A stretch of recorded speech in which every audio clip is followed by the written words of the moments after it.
portan. Veremos cómo se portan. No, ellos se portan bien, son una maravilla, Diego. Te dejé a la crema innata Bueno, y hablé bien de vos, así que vos no me vas a quedar mal. les mentiste, les mentiste. No, no, no, no, si sos muy bueno, Diego. En serio, en serio. Bueno, Te gracias. respeto mucho, te respeto mucho. Muchas gracias.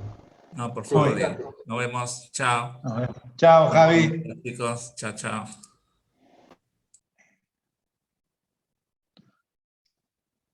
Ahí van subiendo. ¿Cuántos alumnos hay? Hay 60. Bueno, ya somos varios. Prendan las cámaras, chicos. Vamos a comenzar un día más de teórica.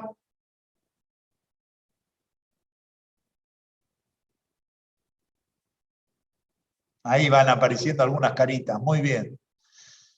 Ahí. Bueno. Hoy vamos a ver, bueno, espero un ratito más porque que lleguemos, van 63. ¿Y 10 arrancamos? Y 10. ¿Cómo andan ustedes? ¿Cómo llevaron hoy los que tenían que recuperar? ¿Pudieron? Ah, no, hoy entregaron y el jueves son los que recuperan. Era muy sencillo lo de hoy. Simplemente un análisis de arquitectura. 3 laminitas, muy sencillo. El tema ahora viene en el tema específico de la materia, que es de esta unidad que será la estructura, donde tendrán que empezar a conceptualizar todo lo que vivo en estas 3 clases. ¿Les gustaron los edificios que conocieron?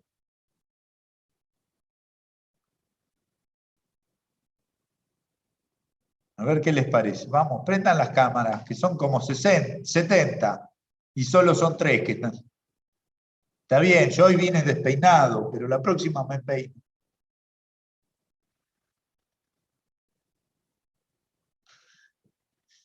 Diego, ¿vos viste todos los edificios? ¿Te gustaron? Sí, a mí me gustan los edificios. El caso de Guadalajara me gustó bastante. Está también el edificio, a ver un segundito. Eh,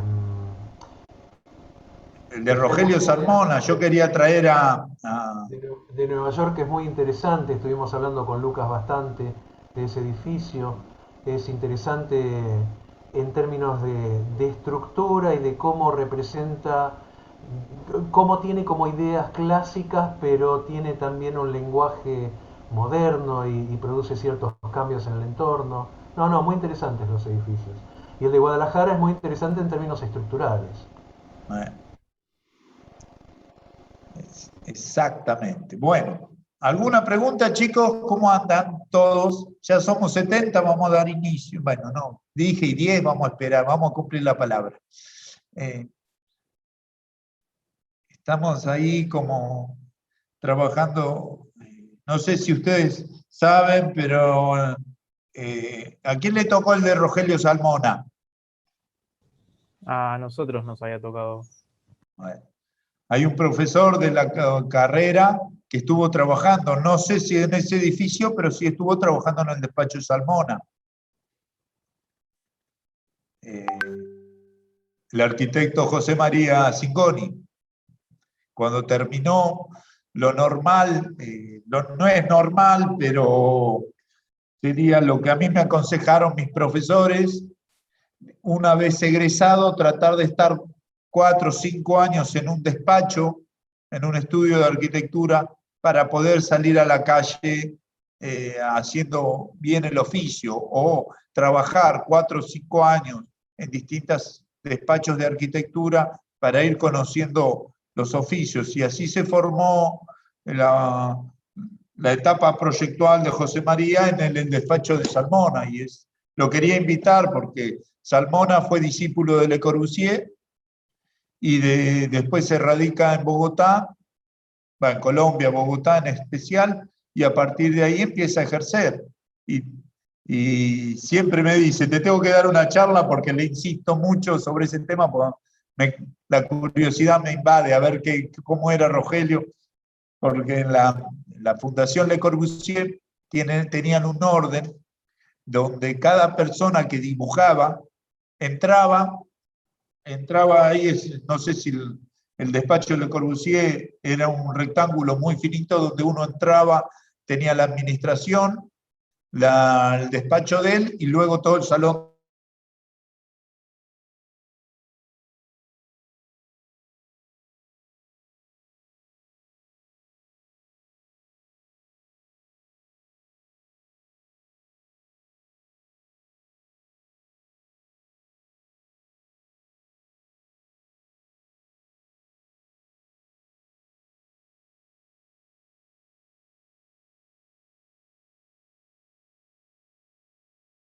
Y bueno,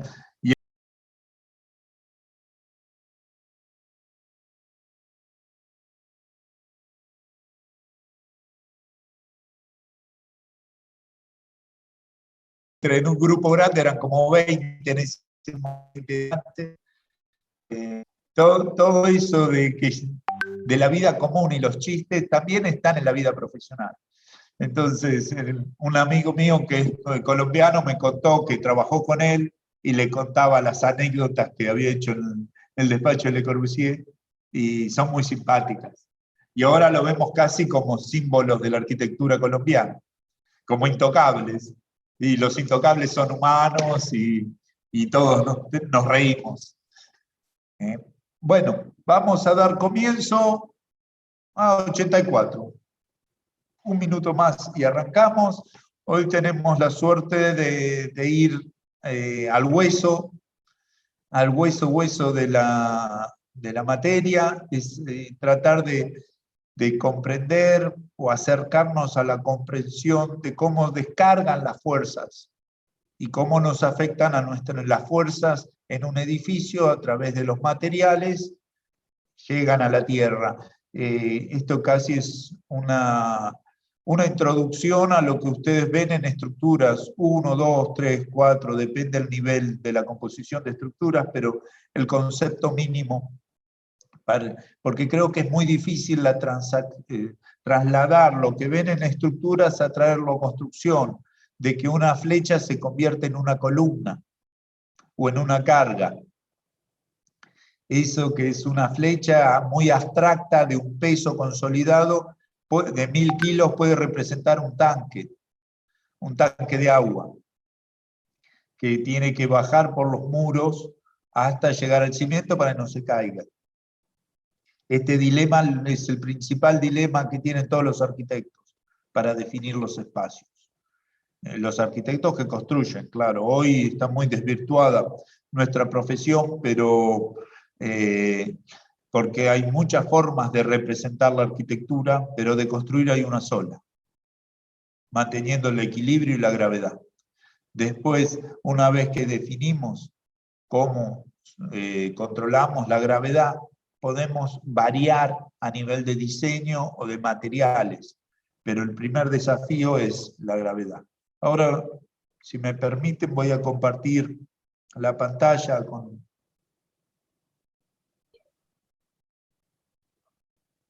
Ahí está.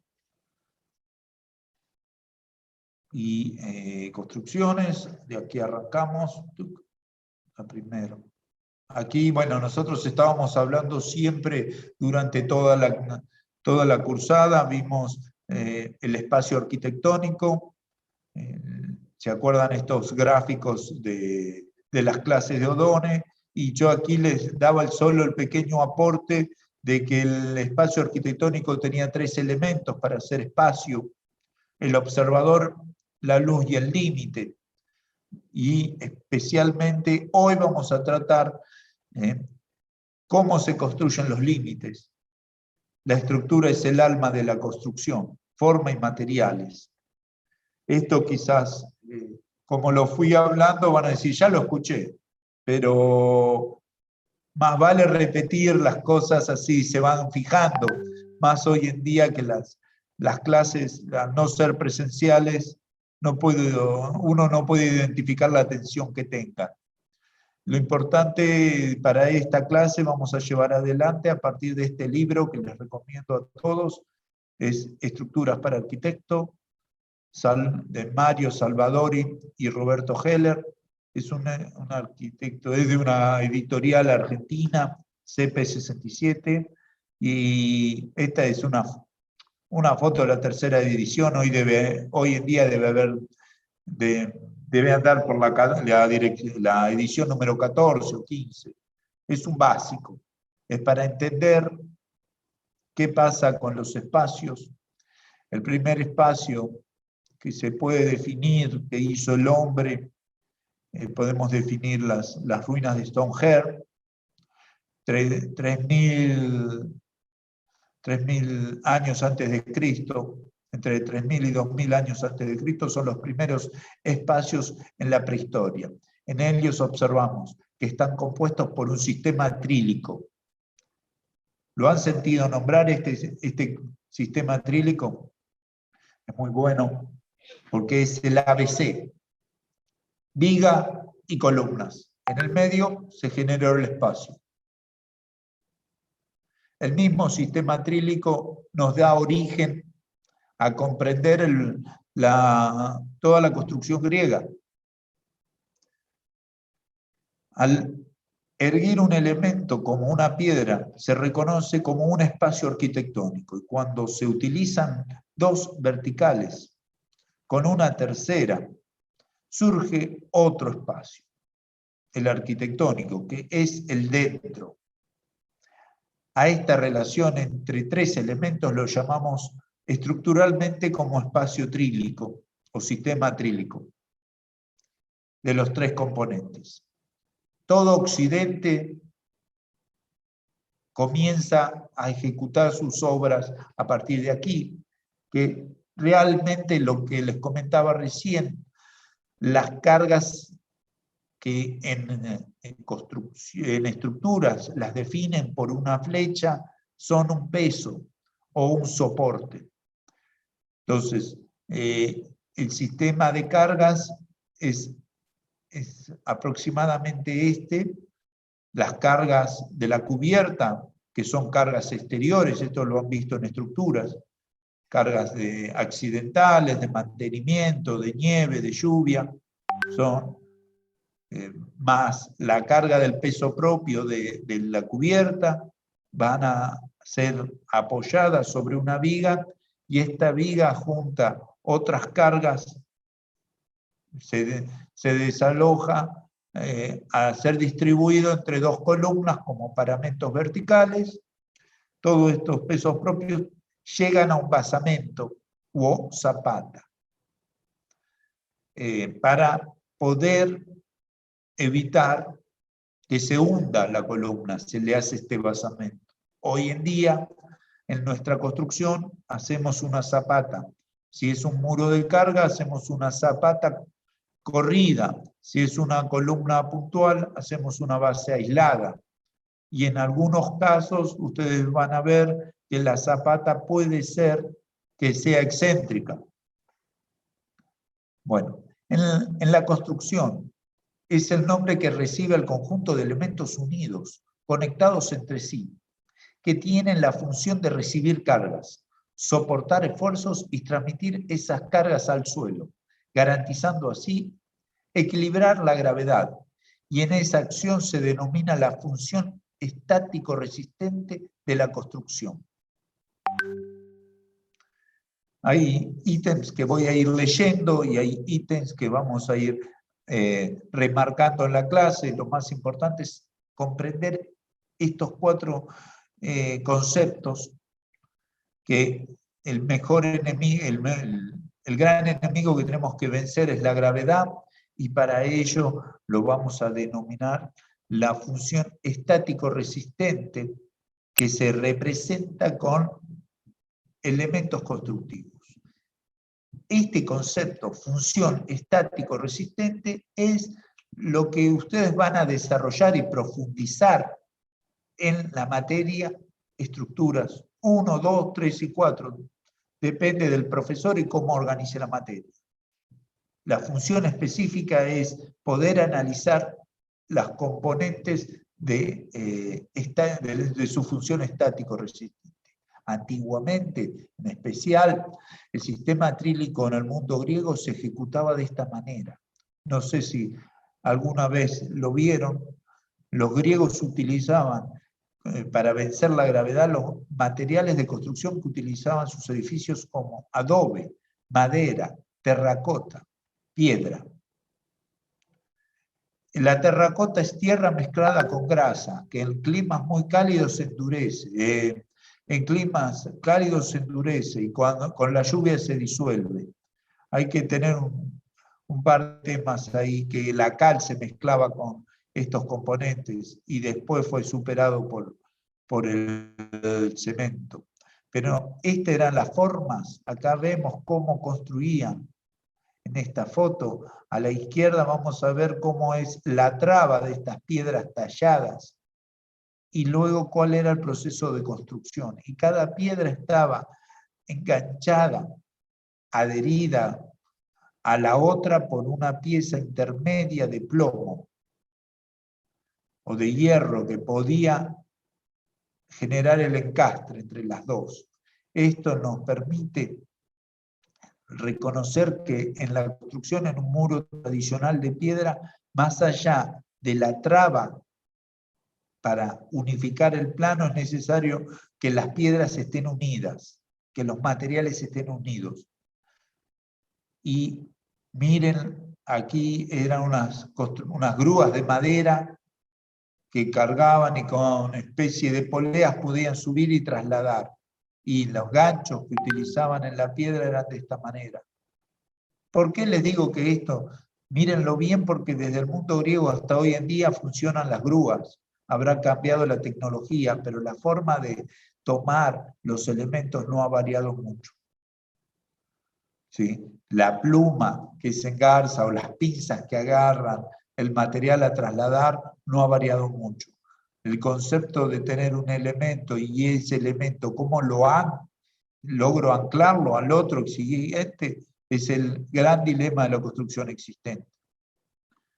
De ahí todo este sistema trílico, más allá de lograr la estabilidad, debe generar unas proporciones acorde al ser humano, a la persona o al individuo que lo debe utilizar.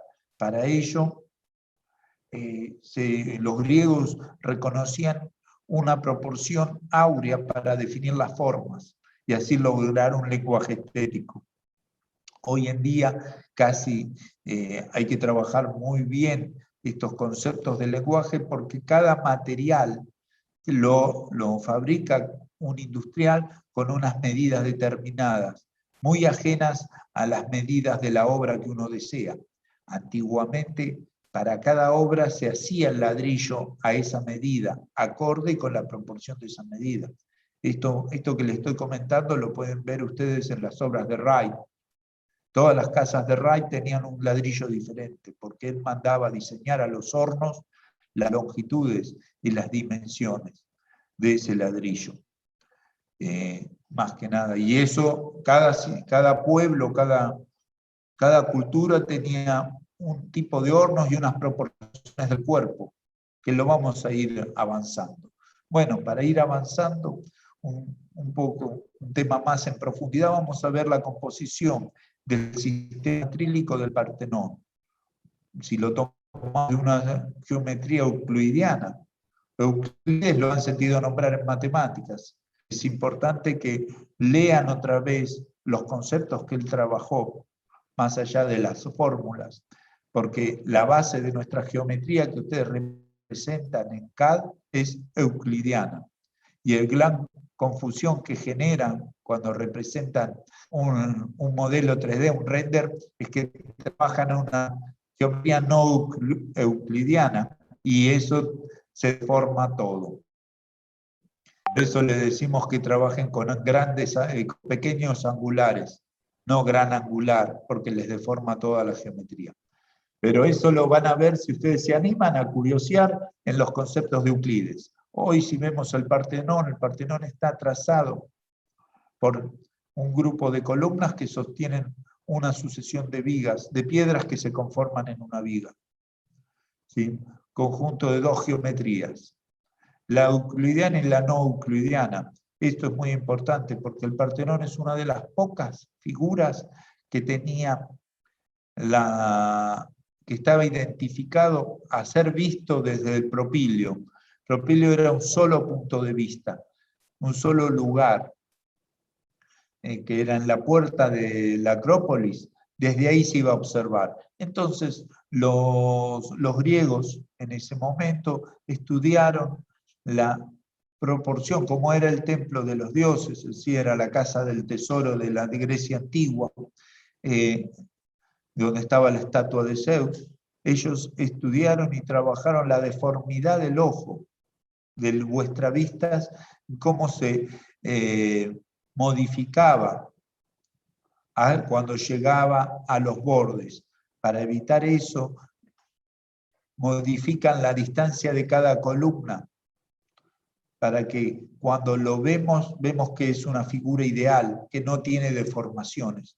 Estudiando la deformación del observador, luego se puede trabajar, proyectar, para evitar esa deformación y que sea mágico. Y acá vemos la proporción de alguna de la separación de las columnas: 388,1, 389, 390, 290. Van cambiando las proporciones, la distancia entre cada columna para garantizar que desde donde lo vemos se vea una recta.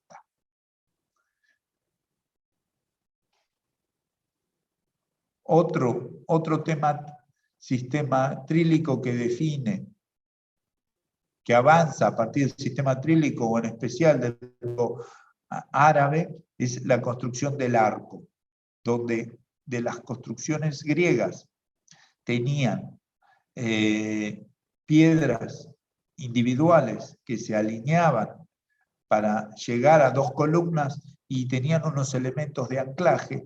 En el mundo romano utilizan el arco, donde evitan la pieza de anclaje. Es unión de piezas sueltas entre sí y solo se van construyendo a partir de, son todas sueltas hasta el momento que se pone la clave.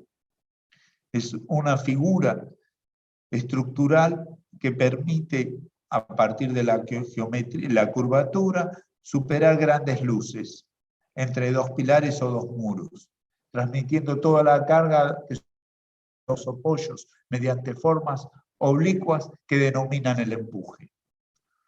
Ustedes, si observan la figura de la derecha, el de la izquierda, van a ver el proceso constructivo de la época.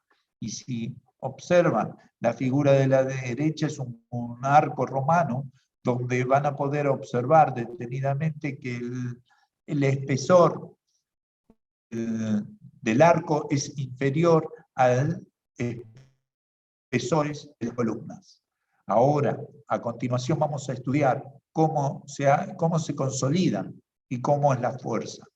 Para hacer un arco, normalmente se hace una siembra de madera. Siembra es la figura que hace a sostener. Es esta figura de madera que tenemos aquí a la izquierda en el centro, que arriba se coloca en el proceso constructivo cuando llegué a los dos apoyos, sean columnas o muros, y a partir de esas se pone esa siembra y se van superponiendo piezas de distinto tamaño hasta llegar al centro. Cuando se llega al centro se coloca una pieza que se llama la clave, ¿sí? Y cuando se coloca esa clave y se traba bien, a partir de ahí se convierte en arco. Los une todos los elementos, y por la propia gravedad que permite la flecha del arco, que es la luz del radio, nos define que todas las piezas están unidas entre sí. Si vemos detenidamente cuál es la conformación o cómo se desarrolla la estructura de este arco, cómo bajan las cargas, vamos a ver que cualquier carga que ponemos en el lomo del arco, una estructura, cae ahí, o en este eje se va a desplazar por los laterales hacia la horizontalidad, pero como se tiene que desplazar del centro a los laterales, siempre va a generar una fuerza en el sentido N horizontal. Esa fuerza se va reduciendo, ensanchando el muro de apoyo. De esa manera, recordamos la diferencia de los grosores de la foto anterior.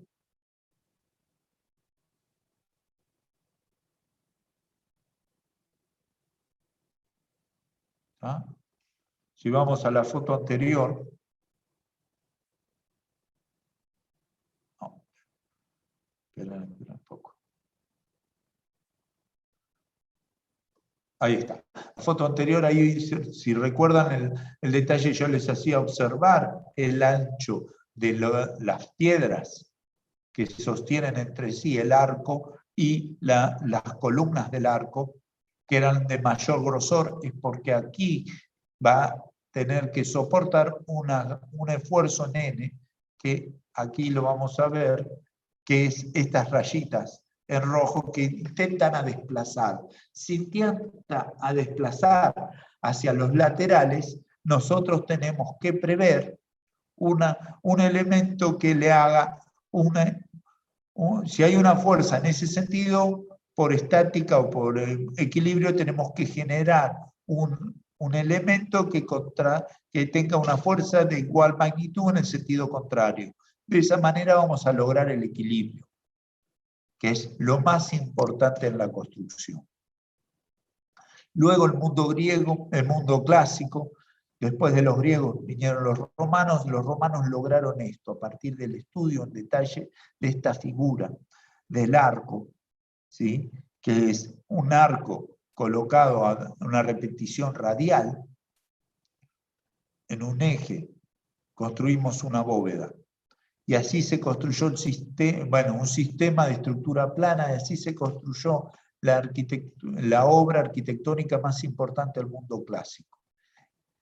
Que en sí es esto, este sería el lateral, acá en la sección vemos, y ven qué importante, todo lo que estoy comentando de construcciones se verifica en corte. Entonces es muy importante para indicar el proceso constructivo o cómo se ejecuta un edificio, hacer los cortes con todas sus etapas. Desde ya podemos comenzar por el basamento, que hoy en día nosotros lo tomamos como zapata, es el concreto de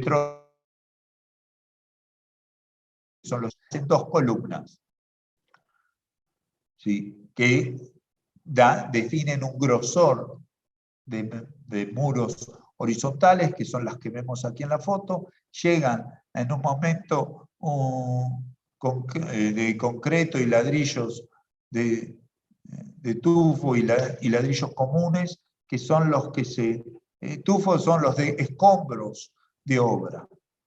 Luego hay una viga que absorbe el tratamiento horizontal y nuevamente con ladrillos y concreto se llega hasta la altura, lo que diríamos nosotros los encadenados, esa viga horizontal, que aquí la vemos como tiene toda representación de un elemento constructivo, tiene una representación en la geometría. Representa algo en la figura que nosotros estamos ejecutando. Todo genera un ornamento, diríamos, porque tiene una función técnica. Y de ahí se genera una bóveda, como vemos aquí, hacia el centro. A partir de ahí hicimos medio arco. Ese medio arco, en vez de hacerlo en reproducción lineal con la siembra, lo hacemos en reproducción radial, vamos a encontrar una cúpula. Esa cúpula que vemos aquí en la foto de la derecha tiene un diámetro interior de 43 metros, casi media cuadra de lo que nosotros conocemos en Bahía Blanca. Es la espacialidad generada en este edificio. Es muy impresionante. En Bahía Blanca no tenemos ningún edificio que casi cubra esa dimensión de luz. Podemos tomar el estadio del Club de Básquet de Estudiantes, o el ancho del nuevo Club Deportivo Dao. Pero para que entiendan cómo lo hizo en los años siglo II después de Cristo. Ahora, cuando estudiamos ya específicamente la cúpula, vemos que una cúpula, como todas las figuras, es una función geométrica que por su forma va a componerse una flexocompresión. Se llama a cuando una misma superficie o un mismo material, tiene dos funciones, a la atracción y a la compresión. En este gráfico, como ustedes ya lo han visto en estructuras, vamos a ver que cualquier cúpula de medio punto, al grado 52, cambian los esfuerzos de compresión y se transfieren a la atracción. Por eso, si alguno de ustedes ha observado las figuras de alguna iglesia que estaba construida con cañones corridos o bóvedas, va a ver que hay un tensor en la parte inferior y ese tensor absorbe los elementos de tracción. En este caso, la compresión es resuelta hasta el grado 52. Cuando lo vemos, eso lo superponemos en los 43 metros de largo, vamos a ver que justo en el grado 52 cambia la estructura y de ser una cúpula liviana empieza a ser una figura densa y de gran espesor. Si miramos detenidamente y volvemos a la foto anterior, cambia la decoración, ¿sí? La forma de decoración, estos huecos que se hacen para alivianar y luego se comienza a ser mucho más delgada la superficie en que se trabaja, porque de compresión empieza a trabajar a la tracción. En el mundo antiguo no aportaban grandes esfuerzos de tracción. Para ello trabajaban todo a la compresión. El sistema evoluciona a la época y en el siglo 1537, 1532, se genera una nueva cúpula, esto es Santa Sofía. Ustedes creo que en historia lo han visto todos. La mezquita de Santa Sofía o la iglesia, la catedral, depende en qué momento lo hayan estudiado, en qué momento lo hayan estudiado, tiene distintas formas, pero estructuralmente, que es lo que a nosotros nos interesa, cómo se logra este espacio desde la construcción, el aporte de la estructura de Santa Sofía es el juego de 4 cañones corridos que cuando se intersectan generan una superficie, la parte, el lomo del cañón genera un cierre, que es esta que se ve acá marcada en rojo, como un encadenado que reparte en los cuatro cañones corridos el apoyo de una nueva cúpula. Y que es importante decir que el avance tecnológico del estilo bizantino se identifica por el aporte de la pechina. Este recurso nace del proyecto de Santa Sofía, por los arquitectos de la tradición griega, Artemino de Tales y Isidoro de Mileto, como autor teórico del proyecto, y la ejecución comenzó en 1532 a 1537. Aquí les quiero decir un par de datos. Tardó 5 años y hubo más de 5.000 operarios para poder construirla. Esto es muy importante para ver la envergadura el gran avance tecnológico para poder estudiar como arquitectos cómo iban las cargas y cómo verificar que las ejecuciones sean coordinados a 5.000 personas para poder llevar adelante la iglesia durante 5 años. Es impresionante cuando ustedes puedan ver esto, estos ejemplos a través de cómo a partir de ahora los tienen que ver como arquitectos, no como simples observadores. Lo importante de esto para estudiar es que luego de 3 terremotos en el 53, en el 57 y el 58, la cúpula se cae, y en el 63 el sobrino Isidoro, el joven, realiza una cúpula y le cambia, hace un cambio radical en subir la ubicación del radio de la nueva cúpula y mejora el trabajo de la flexión y compresión. Aquí vamos a ver en la figura de la izquierda la primera cúpula que intentaron hacer con el mismo radio que traían los arcos. Esos eran los primeros arquitectos, Isidoro de Mileto y Artemino de Tales. En cambio, Isidoro el Joven se utiliza el radio en el lomo de los cañones corridos. Esto es muy importante porque ustedes ahora como constructores ya han diseñado como proyectistas en los talleres, ahora tienen que ver cómo pueden llevar adelante, cuáles son los procesos que tenemos que llevar adelante para poder ejecutar los dibujos que ustedes hicieron. Y como han visto, es lo importante de lo que ustedes aprendieron en primer año del taller y en dibujo, es mantener una precisión y una certeza en desde dónde y cómo debo tocar. Esa precisión que fue tan difícil en primer año, lograrla, y creo que ahora ya la toman como herramienta, la precisión del dibujo y las medidas son pura y exclusivamente para que ustedes puedan dominar hacia dónde van las cargas y cómo se puede ejecutar este dibujo que ustedes hicieron. En ese momento, lo importante que hace Isidoro el Joven al colocar el radio de nuestra cúpula, que si ustedes ven acá en la exonométrica, está en el aire, en el medio del vacío, el punto para tomar de radio y tomar de referencias. ¿Cómo hacemos para transportar ese dibujo a la realidad y poder trasladarlo?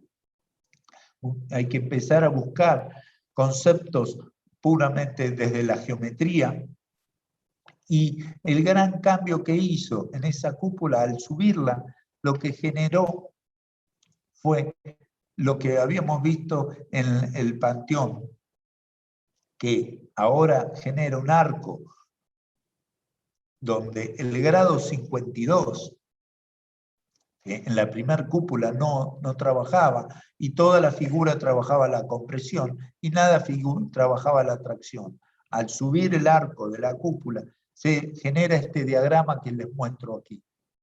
La primera casi no tenía cúpula, no tenía figura de tracción, y ahora trabaja la cúpula, la nueva cúpula, como una flexocompresión.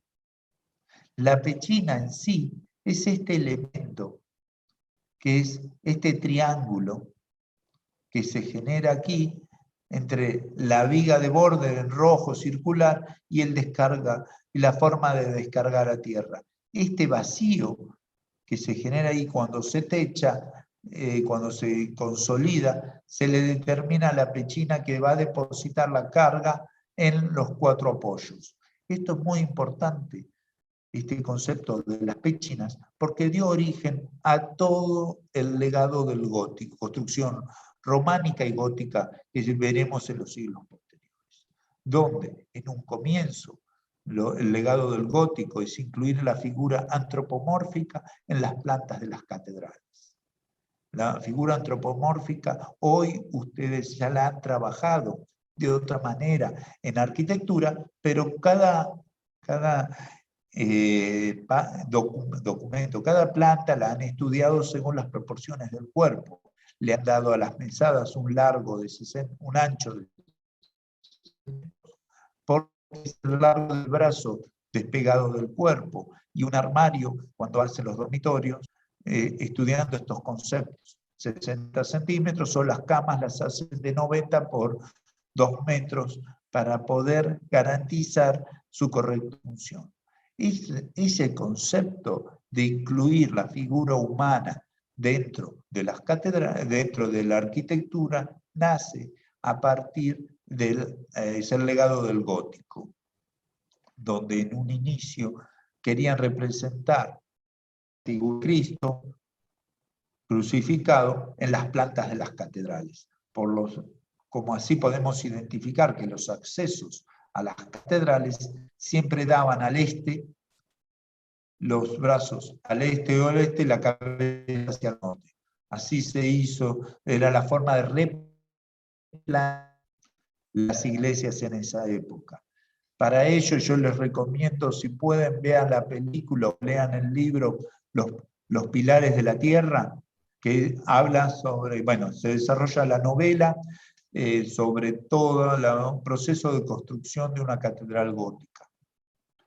Y se ve claramente las 4 funciones: la función política, la función, el peso social, las necesidades de los peregrinos y el factor tecnológico constructivo de lo que siempre comentábamos que son leyes del arquitecto.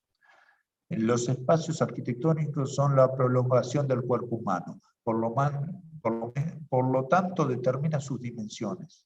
Las dimensiones del cuerpo se influyen en el diseño de los espacios interiores.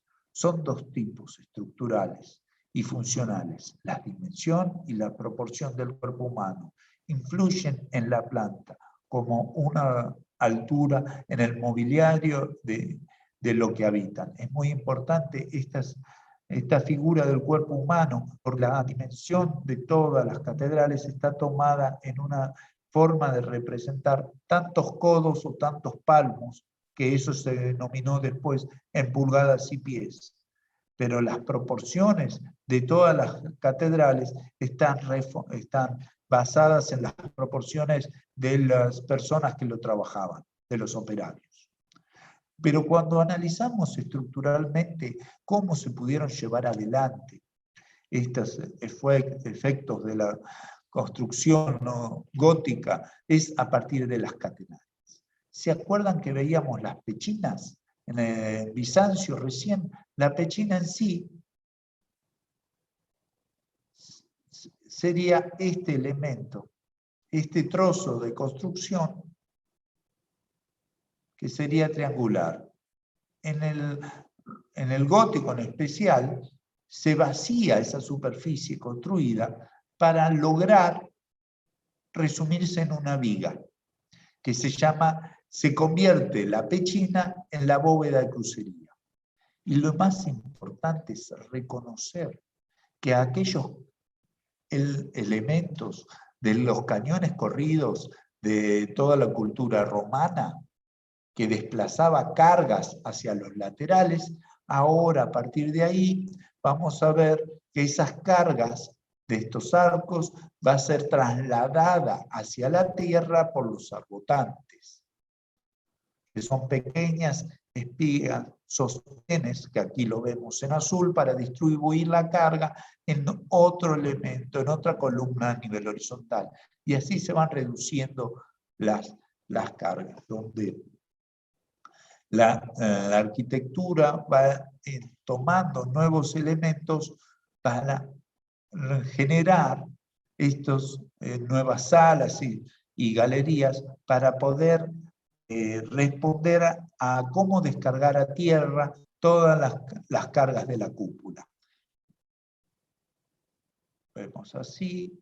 Hay veces que esas cargas necesitan un peso propio, esto lo vieron en catenarias, seguramente en estructuras, que hay veces que se necesita darle un peso para dirigir que la carga vaya al suelo, por eso surgen los pináculos, y todos estos ornamentos son con un fin exclusivo de dar una función estructural a la estructura.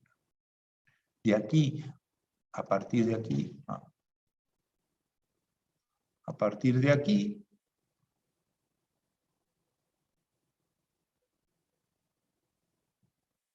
Bueno, es esto lo que veíamos en una, ahora continúo con la segunda clase. Esto era porque eran todas clases. La estructura, el alma de la construcción, materiales y formas. Estábamos hablando de este concepto, de aquí venimos hoy, hasta 1700 no cambia el proceso de construcción. Pero los procesos de construcción, como habíamos hablado anteriormente, cambian o por evoluciones de la sociedad, tanto por el sentido del uso como la mezcla cultural. Cuando hay mezclas culturales, surgen nuevas formas de hacer.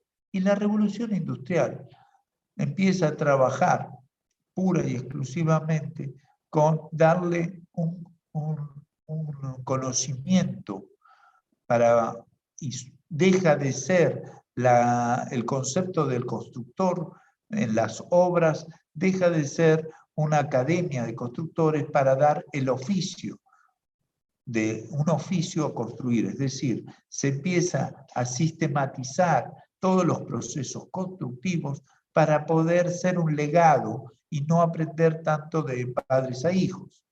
Por eso, o de la gente admitida en las academias.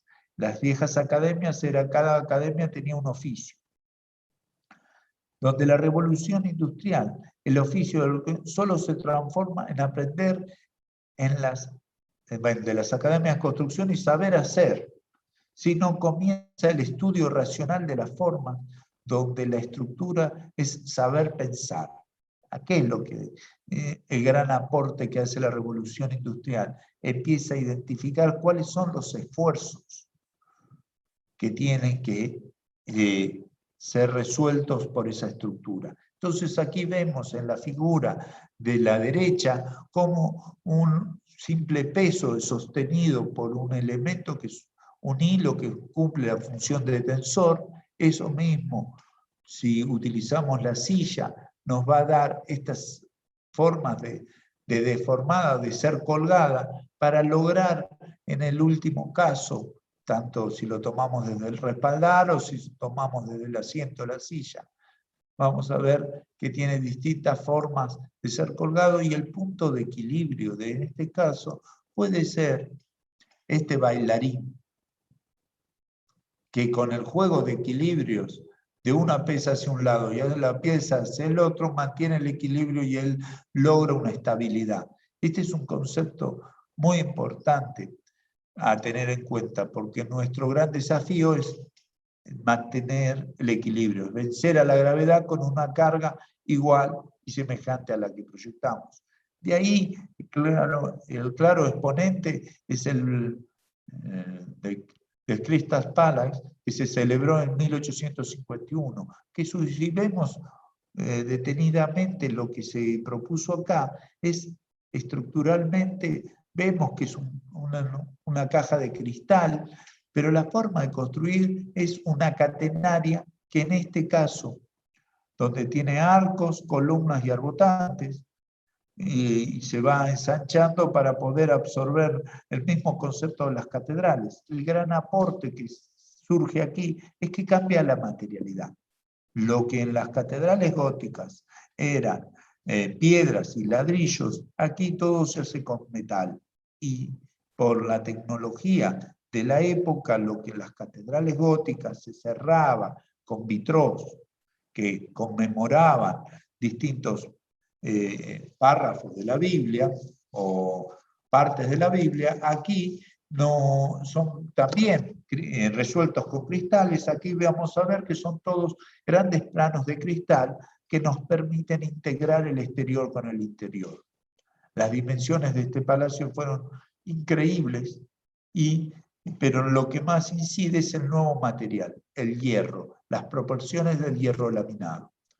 Para eso podemos ver, aquí tenemos en la foto a la izquierda, Jacob Steiner, que seguro que lo están viendo en estructuras, que es a partir del teorema de los paralelos de Steiner.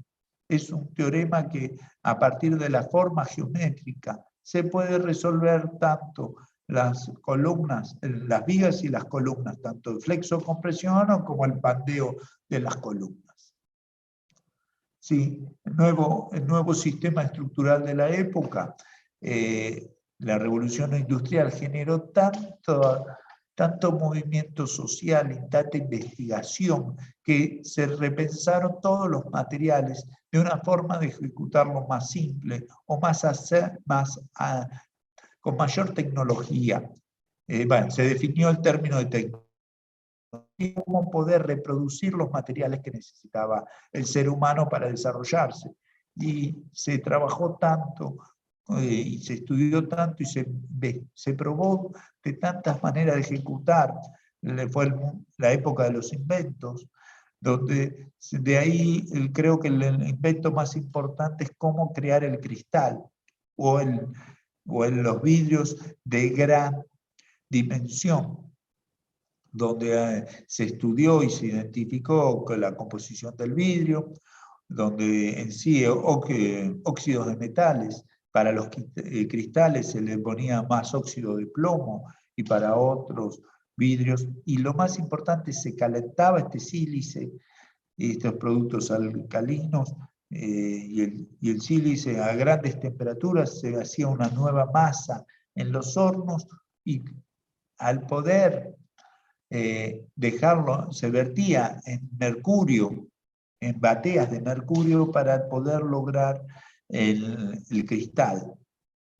Entonces, láminas muy finitas de este líquido que se vertía, que era se tiraba sobre el mercurio, se vertía al mercurio, y esto en una batea horizontal generaban los vidrios a gran dimensión. Ese elemento se enfriaba, una vez que se enfriaba, se iba adelgazando el grosor hasta tener el vidrio como el elemento.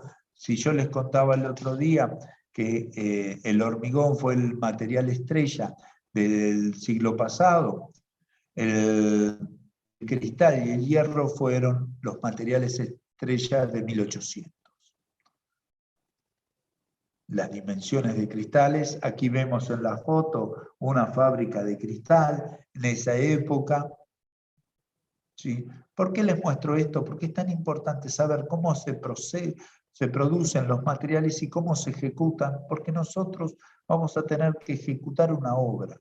Tenemos que pensar cómo se va a ejecutar, cuál es el proceso constructivo de esa obra, hasta llegar a estos momentos, a 1800, 1902, 1905, hay un arquitecto que tendría que ser mucho más reconocido.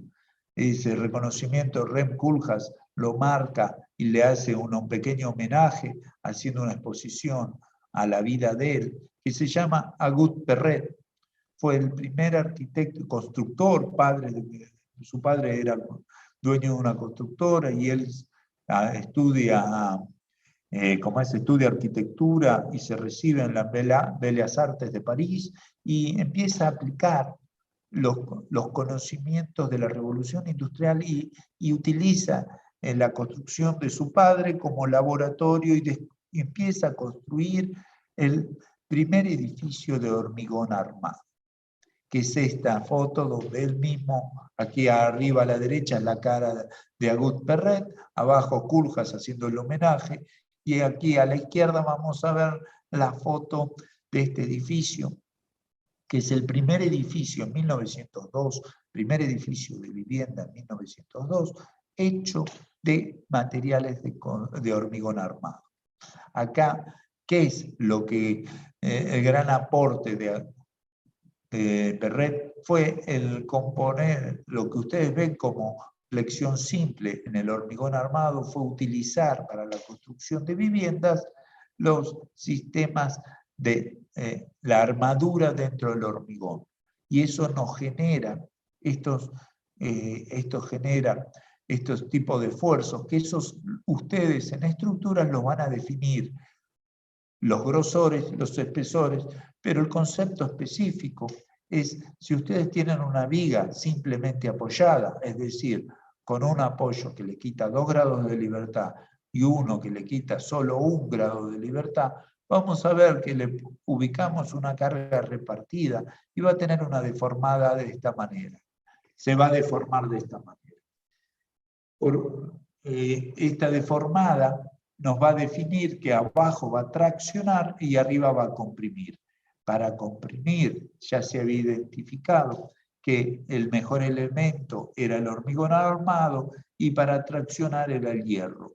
Entonces, lo más importante es identificar de este gráfico que tenemos a la izquierda el por qué va la armadura en la parte inferior, donde por cálculos ustedes van a identificar el alto y el ancho de la sección de nuestra viga para soportar esa carga, donde lo más importante ahí es identificar la altura del hierro a la altura más elevada de la viga, y de ello ustedes se van a dar cuenta que va a tener que luego incorporarse un recubrimiento para garantizar que el hierro no sea sometido a factores externos como la humedad y el sol y dure más.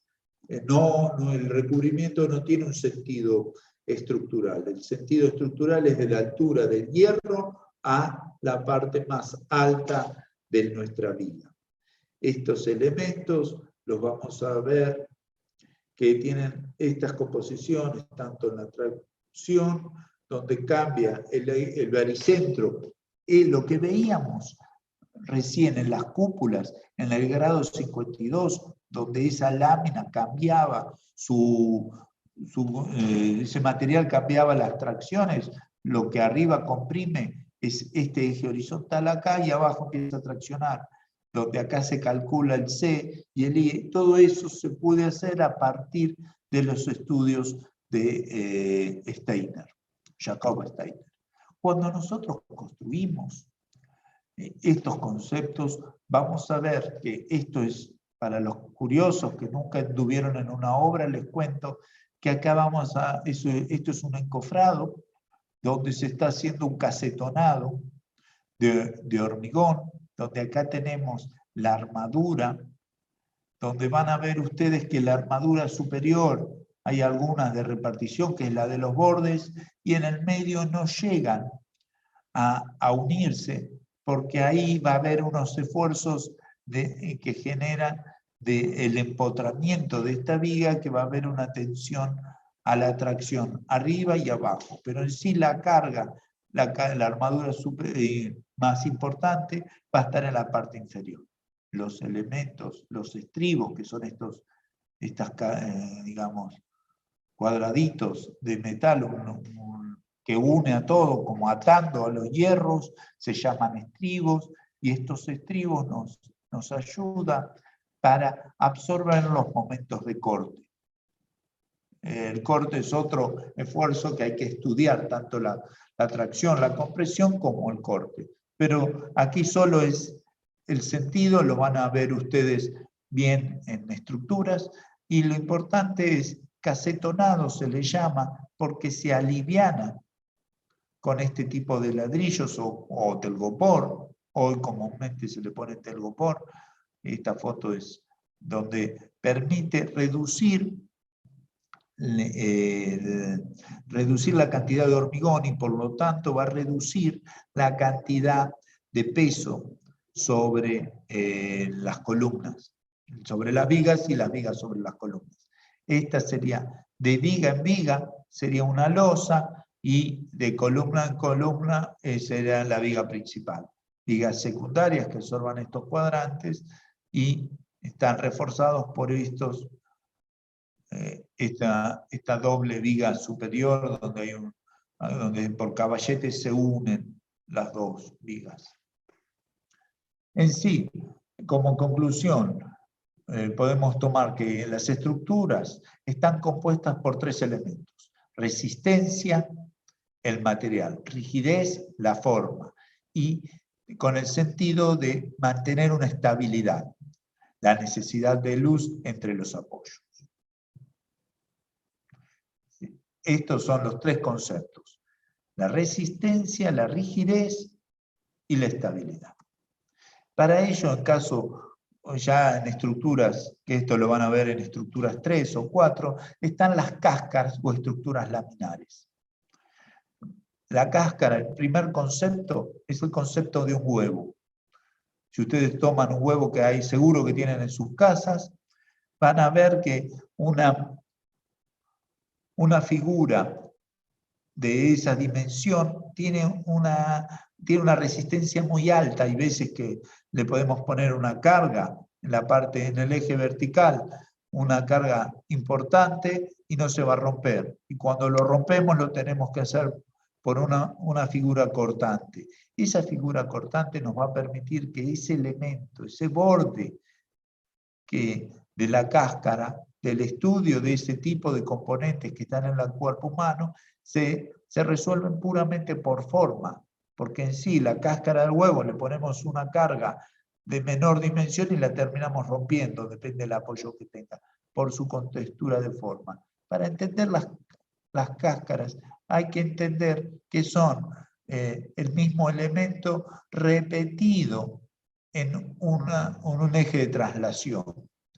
Entonces, cuando vemos que estas figuras son muy delgadas, como vemos en la foto de la derecha, vemos cómo es a la izquierda la forma de construir y nos permite grandes luces.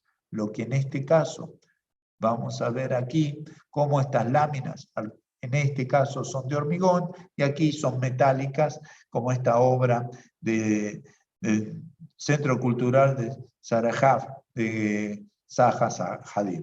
Aquí vamos a ver que este mismo concepto de estructura laminar nos permite definir la morfología de estas piezas. Permite cubrir grandes luces, se utiliza la mínima cantidad de materiales y posee una gran belleza en las formas escultóricas. Hay otro elemento que está surgiendo ahora, que son las vigas Vierender, que lo podemos tomar como ejemplo, el edificio Mirador del grupo de arquitectos MBRDB, donde la viga Vierender está formada por una serie de cordones horizontales y barras verticales rigidizadoras, que conforman una celosía ortogonal, conectadas con los cordones superiores e inferiores sin barras ni diagonales. Suele emplearse en las construcciones de estas vigas secciones en I o en H. Las vigas Vierender se diferencian de las vigas de alma llena. Nos permiten que la viga reticular, por la forma de absorber los esfuerzos en corte, fue patentado por primera vez por un ingeniero militar el 29 de mayo de 1897. Es el día de hoy que cada vez que la podemos utilizar en la construcción, sorprende, como hoy nos sorprende este edificio.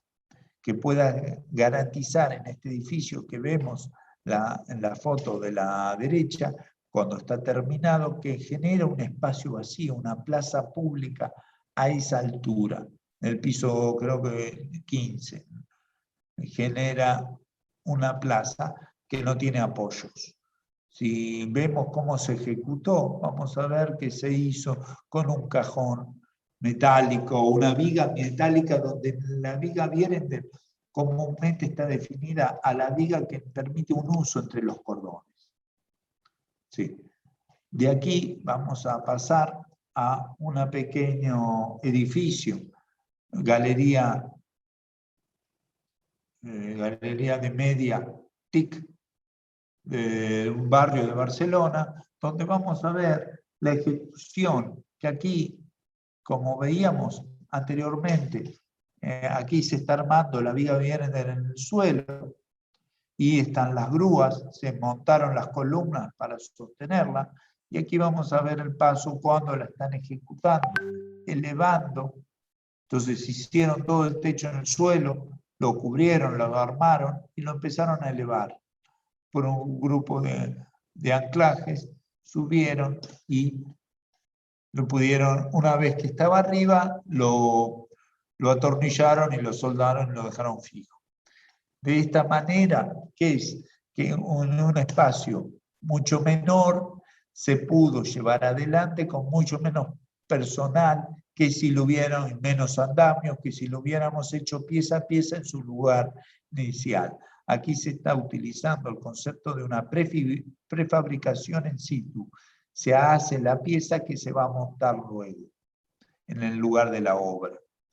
De esta manera vamos a ver que desde esta viga superior cuelgan los otros pisos inferiores.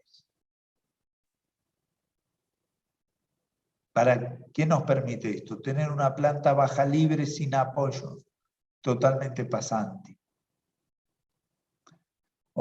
Este edificio, cuando es recubierto con la fachada, vamos a estudiar que por figuras plásticas, envoltorios plásticos, podemos observar que la estructura tiene un fin de equilibrar la gravedad. Su forma fue cambiando a través de los sistemas para cubrir la necesidad de la época, reduciendo el material y el personal para ejecutar los espacios arquitectónicos deseados.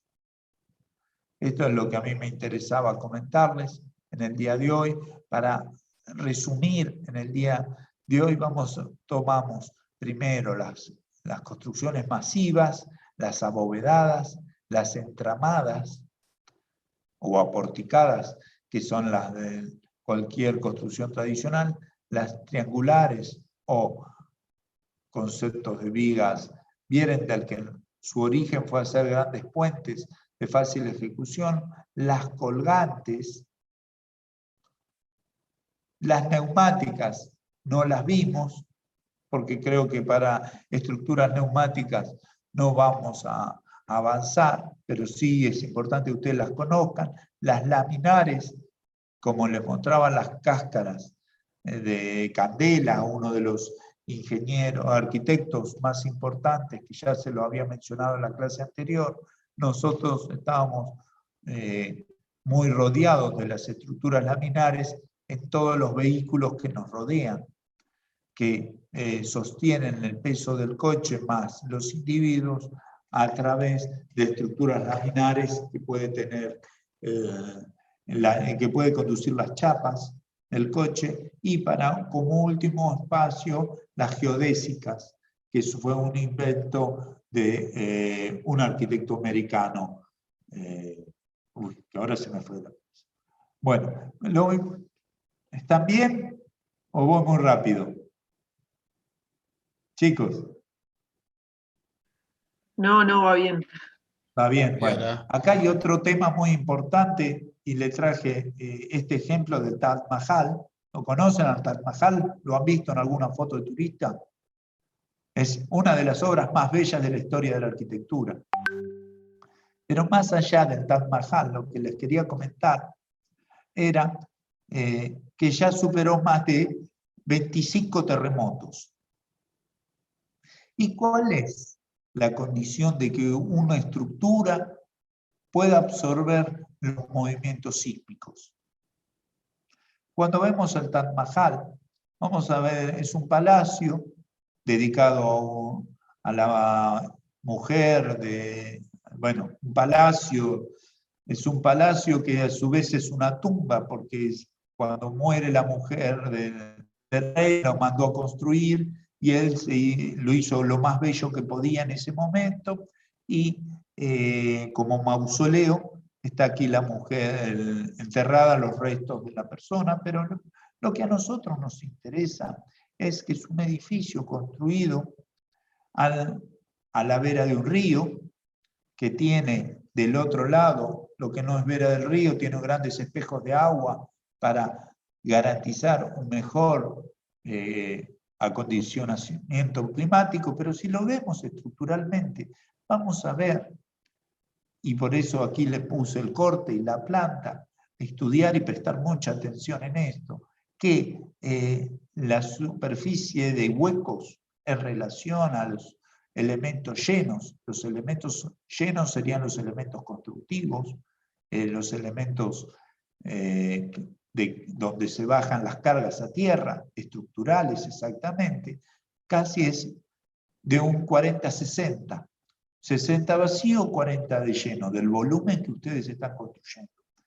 Esto es como un paradigma de la arquitectura a tener en cuenta.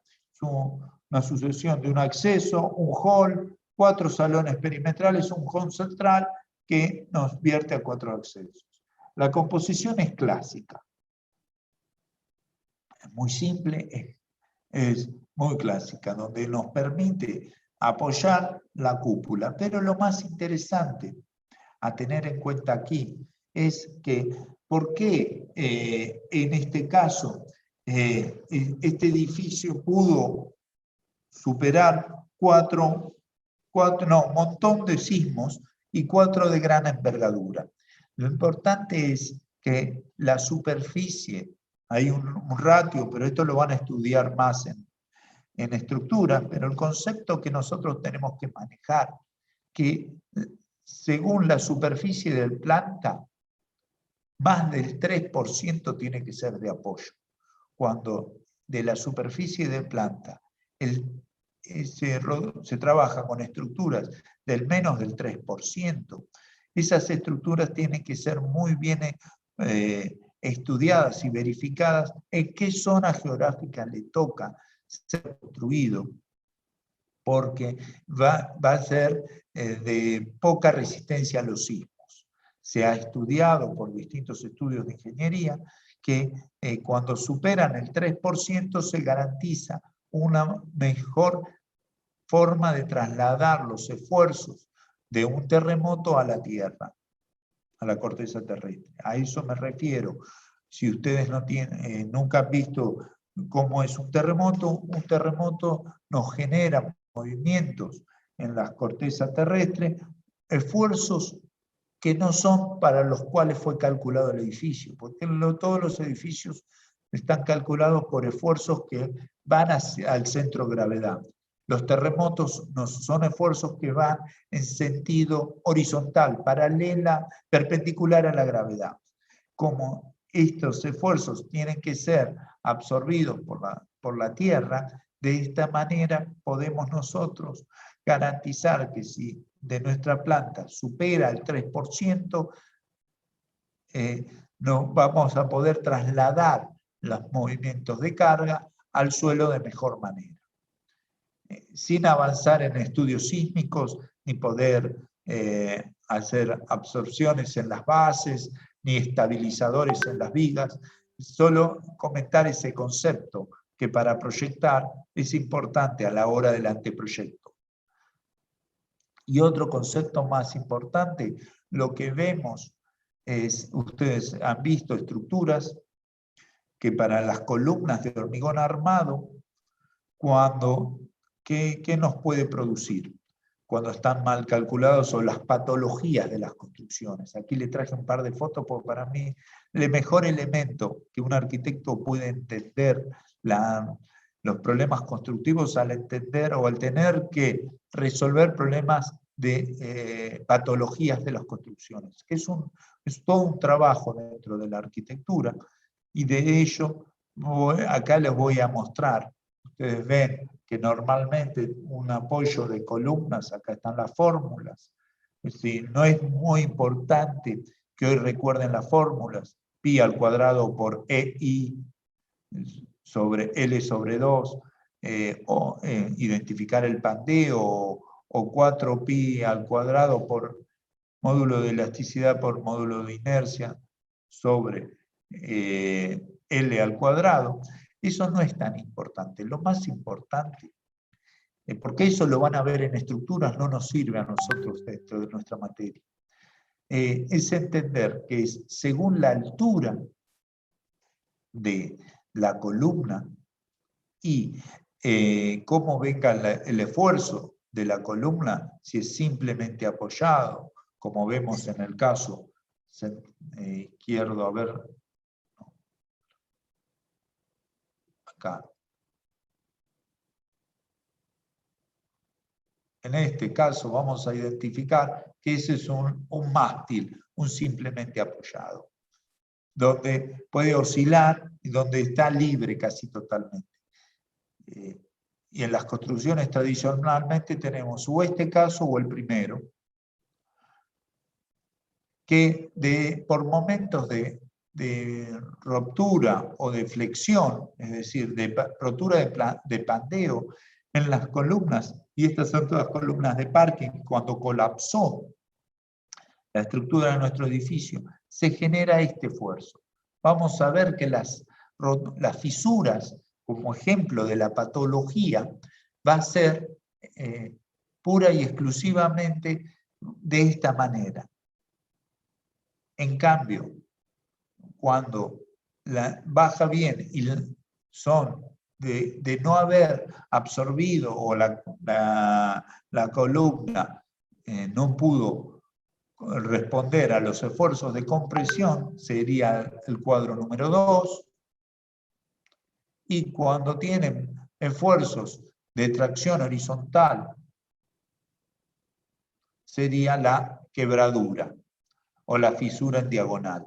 Estos son muy interesantes identificar, más que nada es la única manera de comprender cómo se construye.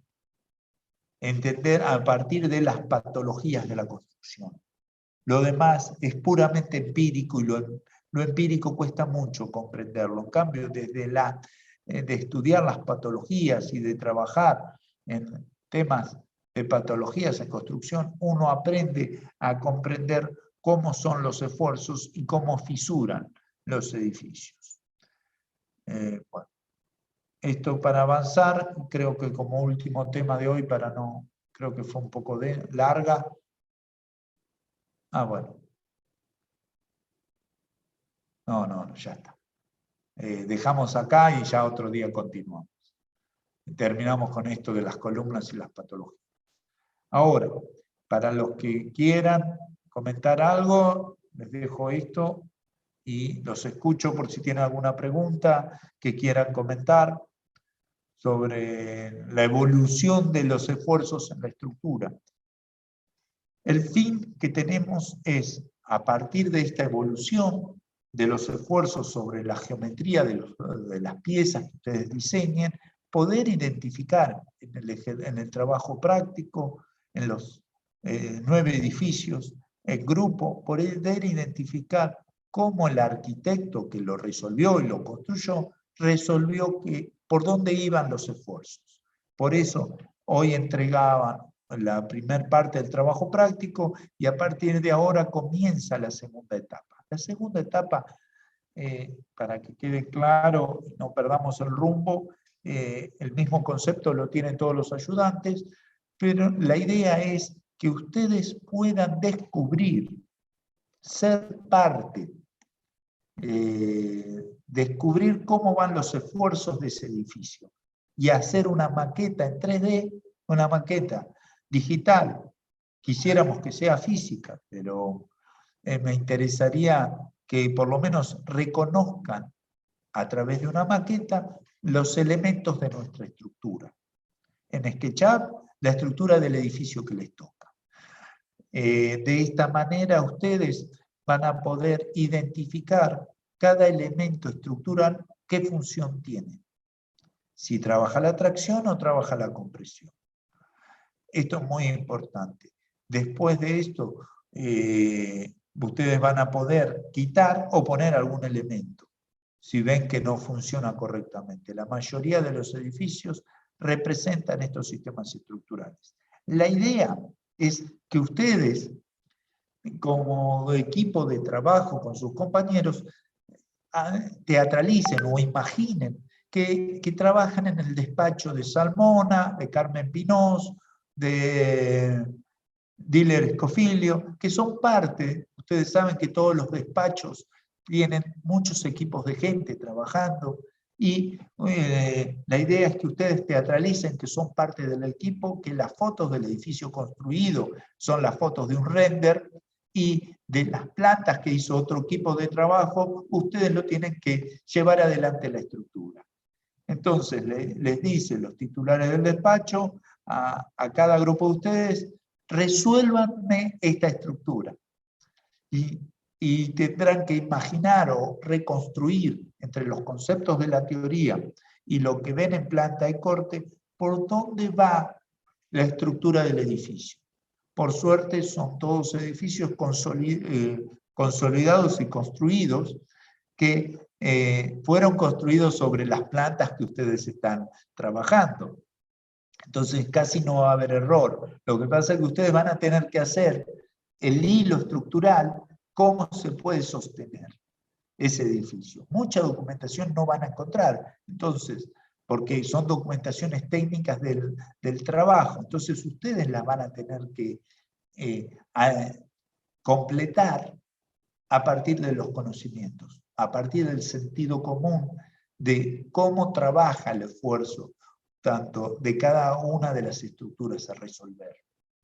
Es decir, como vimos, había edificios que trabajaban aporticados, edificios que trabajaban tubo sobre tubo, vimos eso en los rascacielos, por otro lado vimos el hormigón armado, cómo trabajaba, hoy vemos cómo se trasladan en la distinta cantidad de edificios de la historia de la arquitectura hasta nuestros días, cómo va trasladando las fuerzas por esas estructuras, por esos componentes.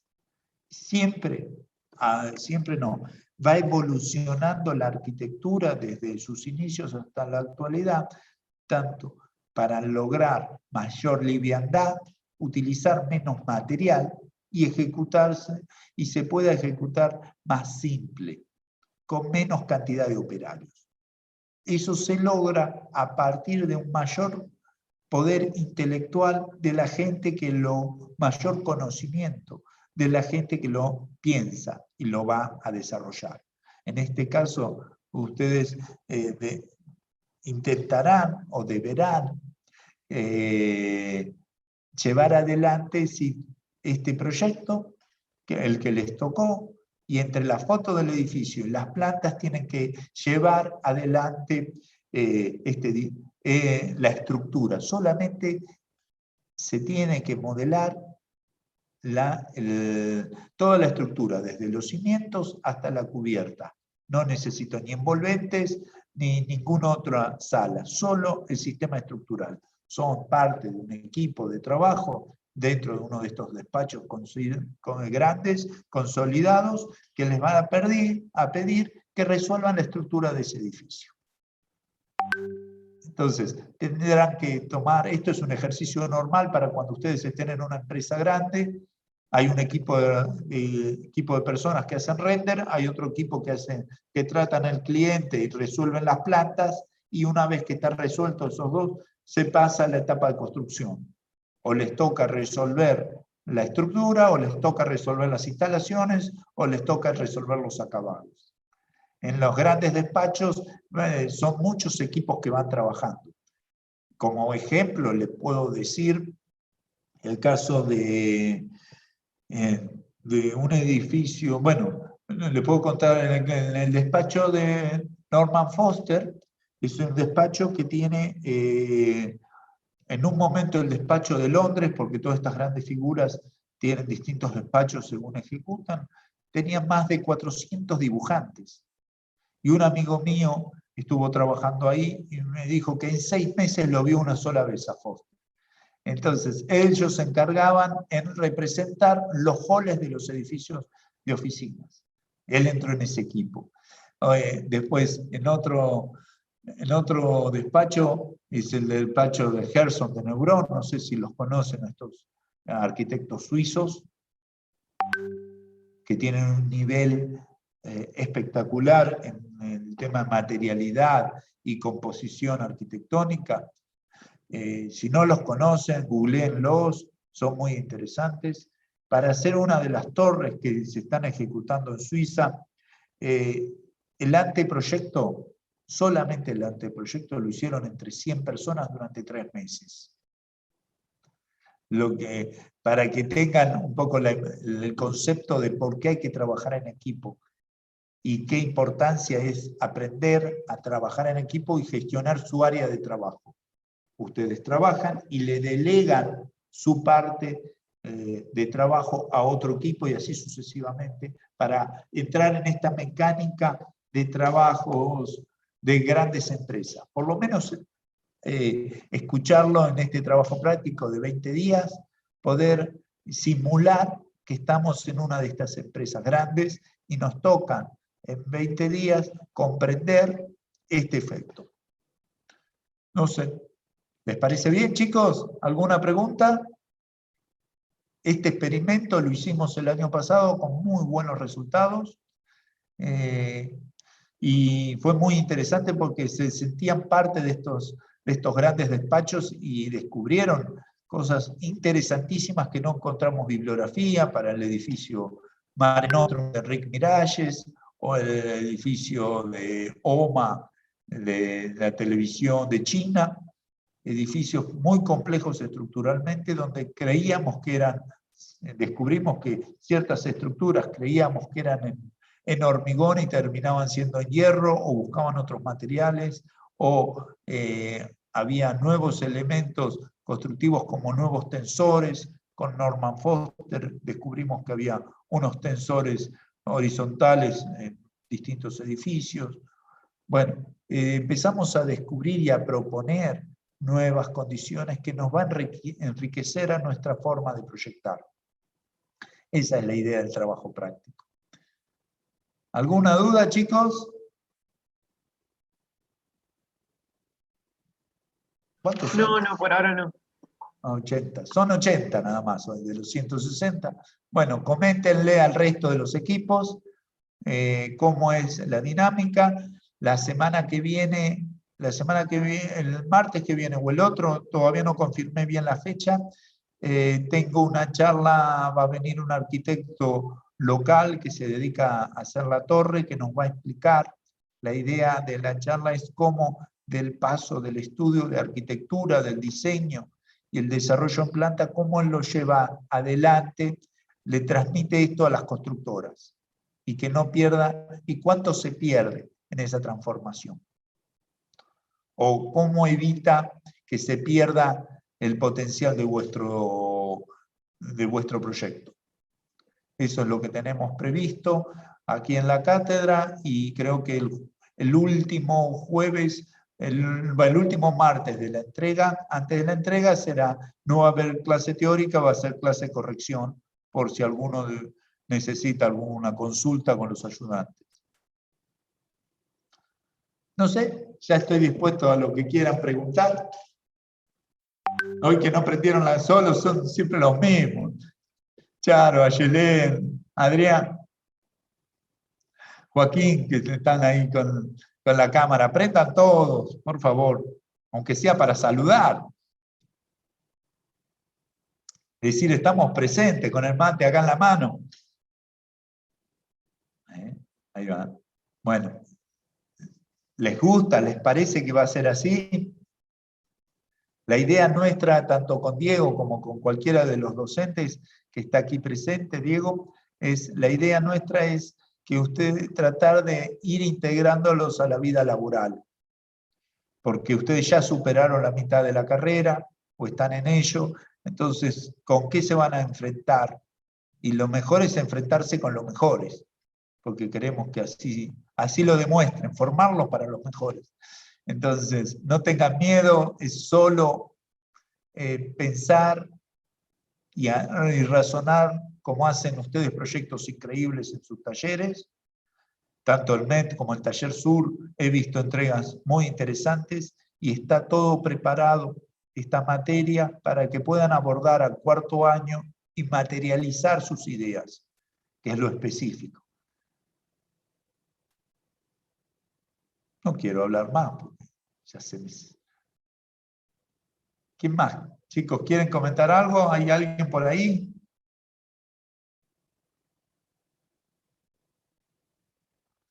¿Diego? No me ayuda nadie, no me tiran ni un centro estos chicos. Nada.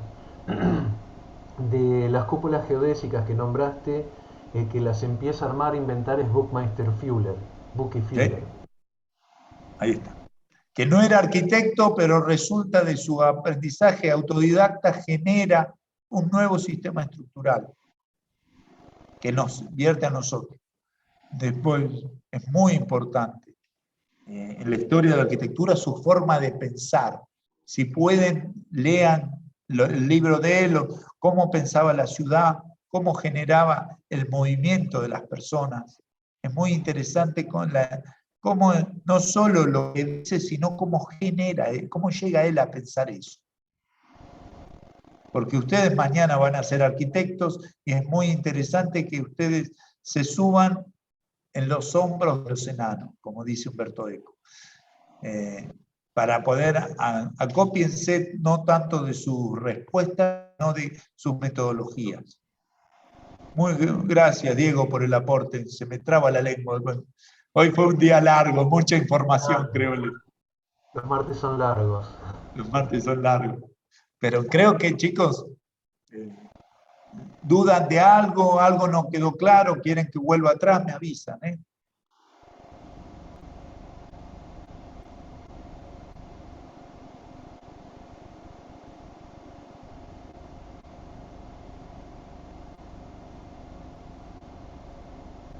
No, bueno. Bueno, parece, mató el silencio hoy. No sé, Diego, ¿qué te pareció? ¿Fue clara? A mí me gusta, siempre me interesa, me gusta mucho. Me interesan estas cosas que yo no sabía o que nunca les había prestado atención, la antigüedad, el ensanche de la columna, en realidad como una necesidad de agrandar la base de apoyo hasta que aparecen las zapatas, como en la revolución industrial a través de empieza a pensarse en términos analíticos y se pueden empezar a calcular las estructuras, cómo se evoluciona y además evoluciona un poco en la prueba y el error y en el hacer. Qué sé yo, cuántas veces se cayó la cúpula de Santa María de Fiori hasta que vino Brunelleschi y dijo, le metemos una cadena alrededor. Claro que estas diversiones pueden costar caras y pueden costar vidas algunas veces, como ha ocurrido en el medioevo, pero bueno, es la materia es la sustancia de nuestro quehacer en la arquitectura, la materia y nuestra lucha constante contra la gravedad. Totalmente, hoy por suerte podemos trabajar sin hacer la maqueta uno en uno, entonces podemos probar y es muy interesante estudiar a través de las maquetas y poner esfuerzos. Nuestra idea era que ustedes hagan las maquetas hoy en día de vuestro edificio, pero físico, y ver cuánta carga puede soportar. En real, esto es un ejercicio que lo hacían en puentes en ingeniería y identificaban la tensión máxima, soportar la carga máxima hasta que se rompía, más que nada para reconocer en proporción lo que puede soportar la forma. Esto lo hacen con puentes, la materia puentes, en ingeniería tienen una materia que solo se dedica a calcular puentes y lo verifican como especialistas, lo verifican con unas plantas y con unos pesos de tracción muy importantes y compresión, y ven si el puente rompe a la tracción o rompe a la compresión. Si nuestro edificio, ¿por qué rompe? Por pandeo, rompe por compresión, rompe. Lo que hoy no dije, que es muy importante, que lo estuve estudiando el otro día, que el gran aporte de las torres en relación a las placas, normalmente se hacía, en la construcción se hacían simplemente cañones corridos, que los cañones corridos son grandes repetición de una línea, que lo podemos ver en los acueductos de Ávila, para ver de las obras romanas, como de ahí en adelante la construcción lineal se convirtió en placas. Si lo pasamos a partir del siglo XX en placas de construcción de vivienda, porque se decidió estudiar y desarrollar que se debería construir las ciudades, la vivienda, como condición social y masiva. Se estudiaron nuevas tipologías, que puede ser la placa y la torre, y la diferencia entre la placa y la torre es que la placa a lo sumo se resuelve en un tercio de la... Es decir, esperen que les hablo técnicamente para que me entiendan. Una placa se deposita sobre la tierra, se apoya sobre la tierra casi 1 a 1 o 1 a 3. En el máximo es la vertical que nosotros tenemos, lo apoyamos sobre este lado, sobre un ancho, donde el centro de gravedad de ese peso para ser sostenido. ¿Ustedes se acuerdan algo de física? Los centros de gravedad de las piezas, para saber una superficie hacia dónde va a descargar. ¿Se acuerdan algo de esto de física 1? O física, ¿no? Usted no tiene 1 y 2. Que según la geometría se tiraban las diagonales, se encontraba el centro de la figura y ahí va a desarrollarse la carga. ¿Sí?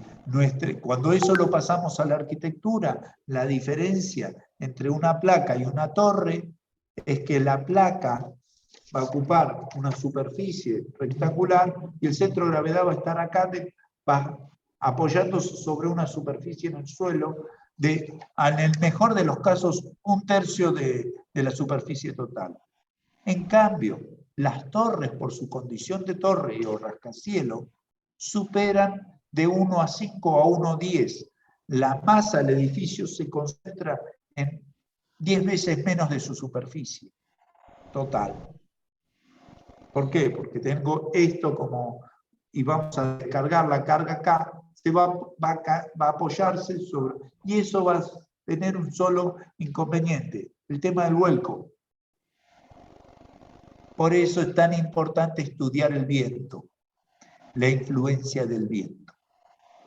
Más importante que el peso propio en las torres. Esto es pura y exclusivamente para el trabajo práctico.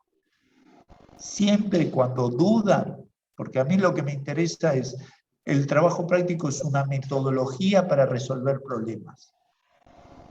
No es otra cosa que eso.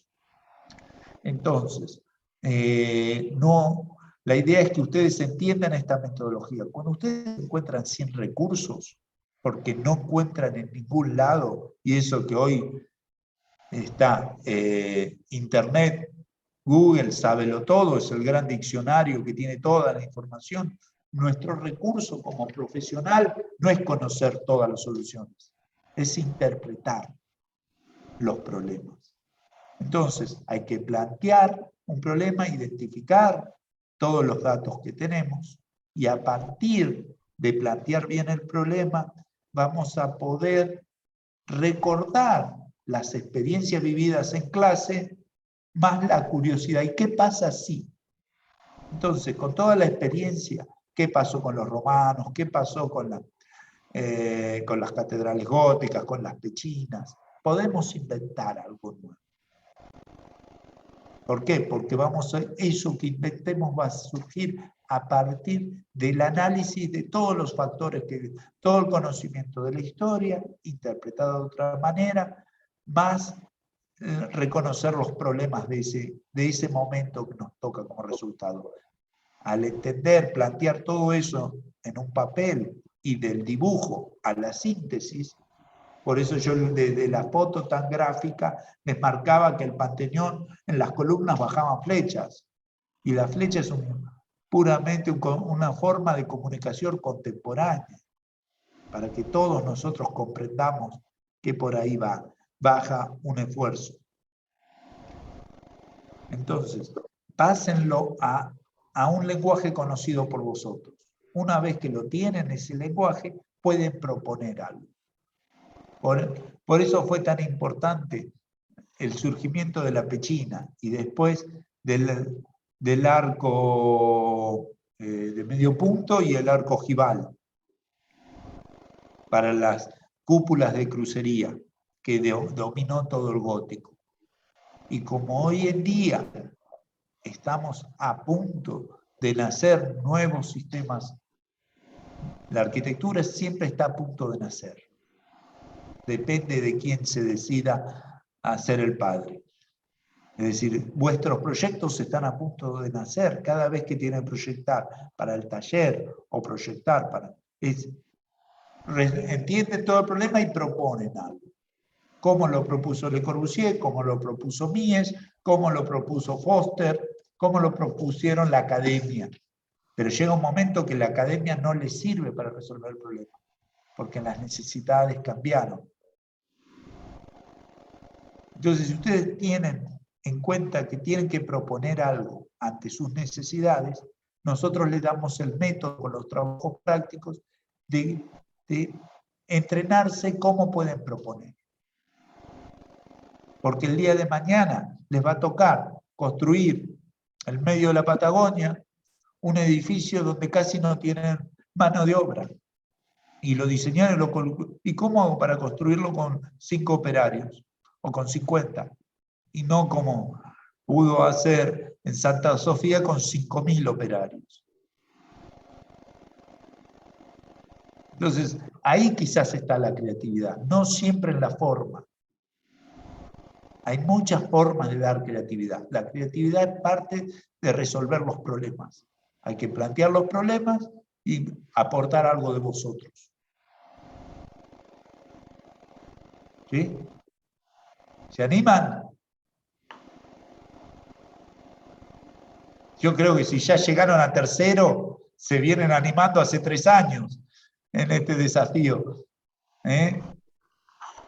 No me van a decir que no, porque ya están entrenados de proyectos 1, proyectos 2, y ahora están con, no sé, un taller está con un taller vertical, que es trabajar en grupo, muy importante, escuchar y representar las ideas del grupo, y el otro taller creo que está trabajando en elementos horizontales, los que están conmigo.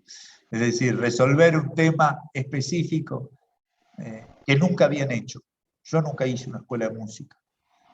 Entonces, cada uno, todos los días vamos a resolver algo que nunca hicimos. Entonces, nunca lo hice, ¿no? Porque ya está hecho, no nos necesitan a nosotros.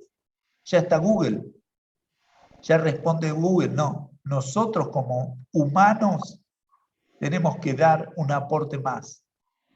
Crear una capa más, unas palabras más para que Google lo cuente en el mundo, porque ya está todo en Google. ¿Qué hago con todo lo que hay en Google? Si lo repito, me gana la computadora. Entonces tengo que trabajar a la par de la computadora. Y todos ustedes tienen un gran potencial, que lo vimos en el primer trabajo práctico. Su gran motor es la emoción. Y para motivar y cerrar la clase de hoy, estuvimos charlando y viendo que había un grupo de alumnos que estuvieron por distintas causas, se sacaron, no llegaron a promocionar. Vamos a dar una opción para todo el taller que esté a punto de promocionar o en algún trabajo práctico no haya promocionado, podrá ser, si promocionan los otros 3, los alumnos del primer trabajo práctico, que están a punto de promocionar y no promocionaron, y promocionan los otros 3 trabajos prácticos que vienen, que es este de estructuras, el próximo que es una construcción de edificios, el próximo que es sustentabilidad y el último que es industrialización. Si promocionan esos que son en grupo, podrán hacer una ronda de repechaje, digamos, así se hace vulgarmente en los concursos de los torneos de distintos deportes. Vamos a hacer un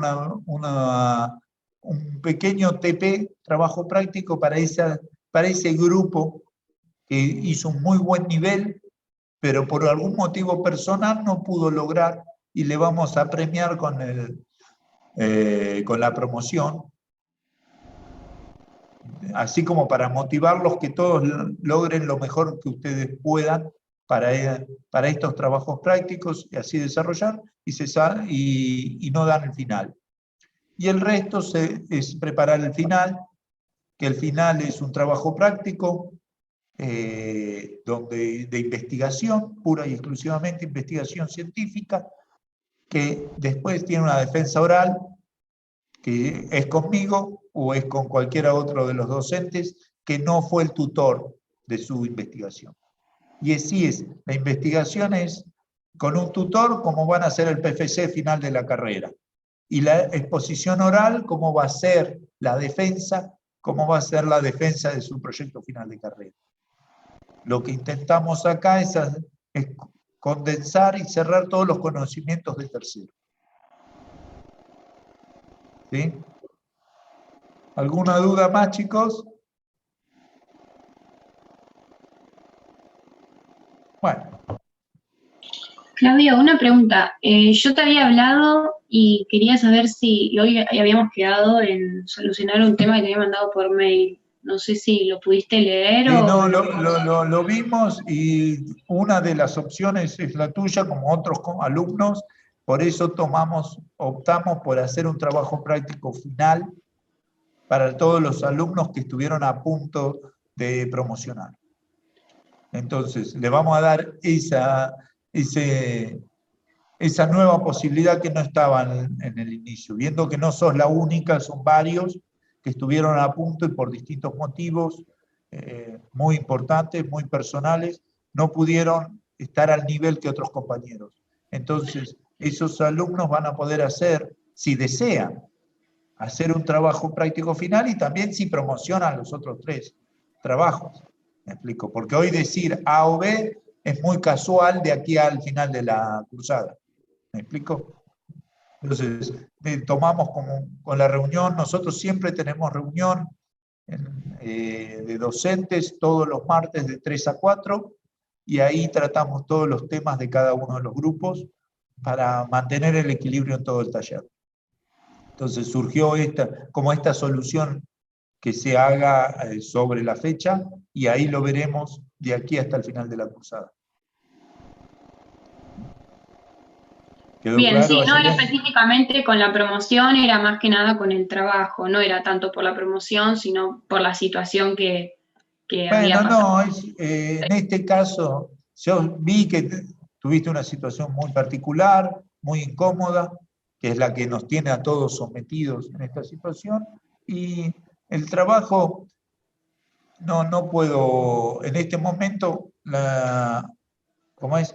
Está bien, el nivel, hay otros compañeros que tuvieron mejor nivel en eso, entonces no podemos hoy decir que sí o que no. Damos la opción a todos, que tengan la opción de hacer un trabajo práctico final para poder promocionar en una segunda tanda, digamos. Porque como el caso, tanto el caso tuyo como el caso de los compañeros, hay muchos que están ahí al filo y a veces es muy diferente poder evaluar, y más cuando ustedes sean docentes, porque alguno de ustedes nos va a continuar a nosotros. Nosotros solo armamos estas camadas, después le toca a ustedes seguir con la carrera. La carrera es mucho más importante que las clases. Entonces les va a tocar evaluar y tener que discernir entre 10 grados de gris. ¿Cuál es el corte del gris claro al gris oscuro? Y están muy cerquita, todos, por A, por B, todos con muy buen trabajo. La mayoría logró un muy buen nivel. Nos da pena que les cueste mucho. La mayoría, lo que le pedíamos desde el taller o la cátedra de construcciones, lo que le pedíamos como nuevo era transmitir las sensaciones. Eso me sorprendió porque todos lo hicieron muy bien.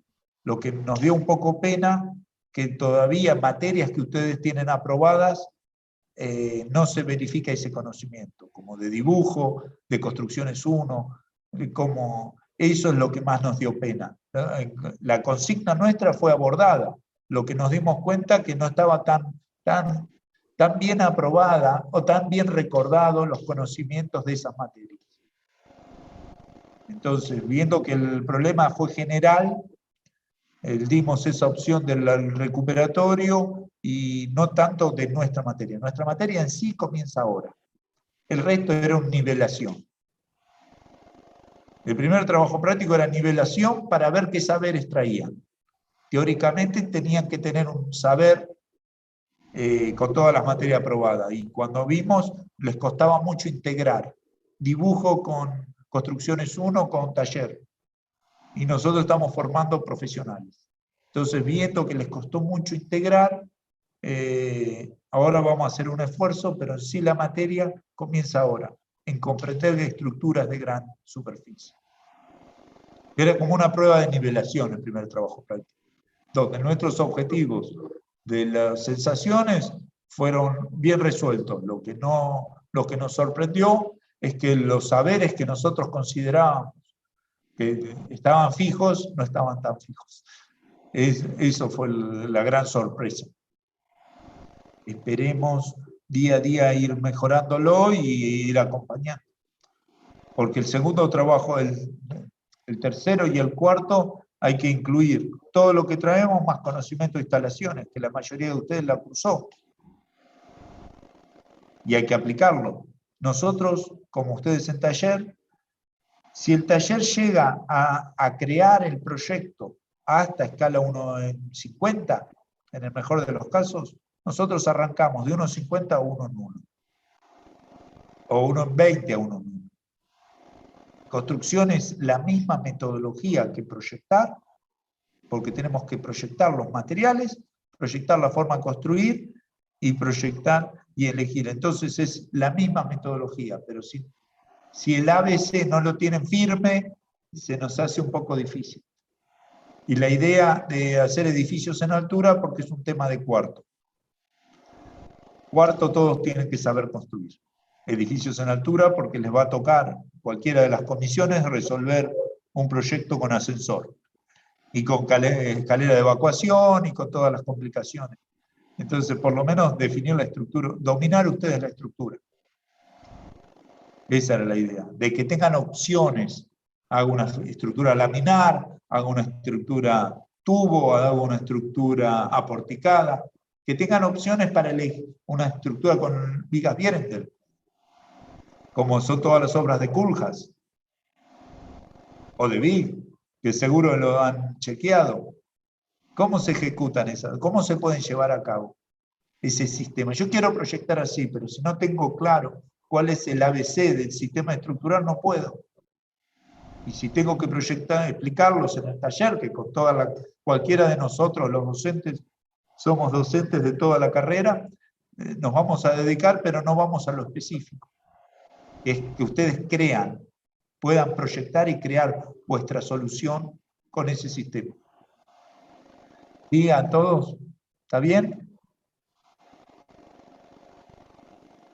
Claudio, Bueno. ¿lo de las maquetas sigue siendo grupal? Sí, sí. Ahora estos 3 trabajos que vienen son grupales. Bien. Son grupales, lo vamos a hacer virtual. Hasta ahora es todo virtual, digo, en SketchUp. Pues nuestra idea inicial es hacerlo con maderitas y ponerle un peso arriba, para ver cómo trabajan esas estructuras. Para ver qué problema tienen si mañana aparecen fisuras en vuestro edificio, que ustedes entiendan la pieza a construir, a llevar adelante. La idea es esa, y si quieren más adelante les mostraré otros trabajos en SketchUp de otros alumnos, compañeros vuestros del año pasado, que hicieron trabajos espectaculares. Los finales, al principio estaban con más dudas que ustedes, porque tenían dudas ustedes y dudas nosotros.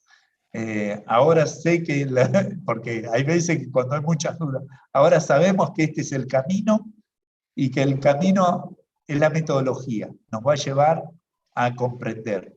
La mayoría descubrió y se motivó muchísimo.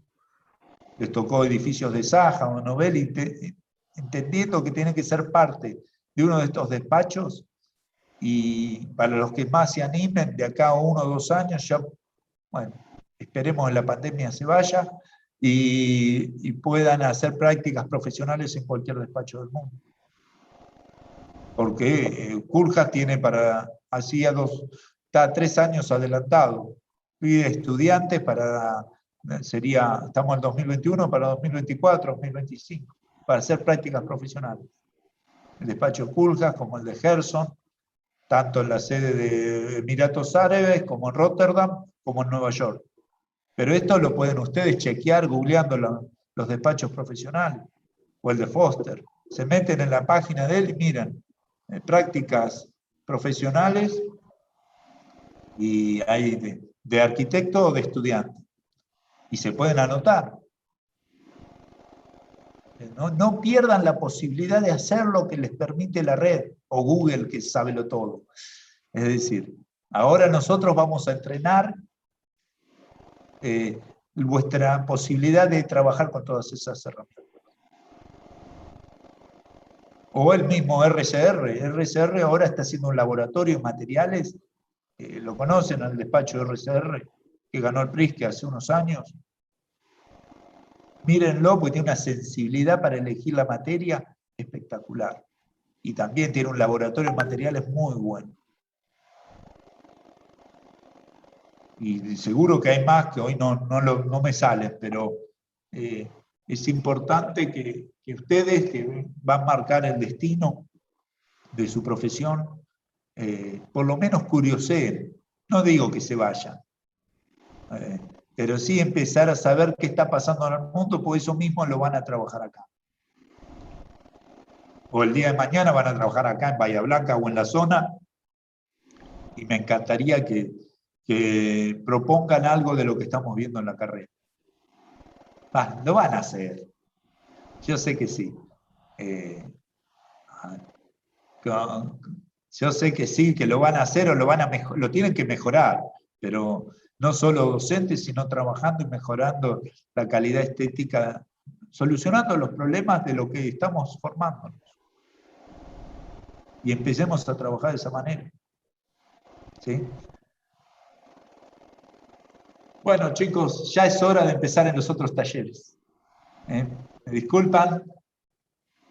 Hasta el jueves. Nos vemos hasta el jueves. Buena semana.